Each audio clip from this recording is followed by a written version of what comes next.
il passaggio del reliquario dalle mani del rettore della Basilica del Santo, padre Antonio Ramina, a quelle dei fratelli Pellegrini, è iniziata l'iniziativa En route con Sant'Antonio, un cammino a staffetta di oltre 1300 km tra l'Italia e la Francia. I 2 mesi di cammino a partire da oggi fino appunto al 21 di settembre. Ecco, si tratta di questa bella esperienza di pellegrinaggio che cerca di ripercorrere i passi francesi e poi italiani di Sant'Antonio. Sappiamo che Sant'Antonio stesso è stato un camminatore, un pellegrinante per portare il Vangelo, per visitare i frati, ha compiuto molti passi e con l'itinerario parte da Brive, luogo antoniano, per arrivare appunto qui a Padova il 21 di settembre. Più di 2000 passi separano Brive, in Nuova Aquitania, dove il santo dimorò nelle grotte che ora portano il suo nome, a Padova, dove i pellegrini arriveranno il 21 settembre.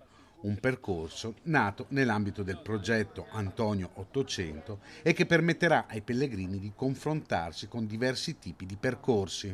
Abbiamo delle tappe significative, poi in realtà alcune cose si riescono a capire guardando un tracciato, altre la differenza lo fa il meteo, lo fa se c'è tanto asfalto, lo fanno altri aspetti, la compagnia a volte, no vabbè insomma, però noi con fiducia andiamo. Una testimonianza importante questa di quanto la devozione antoniana non abbia confini.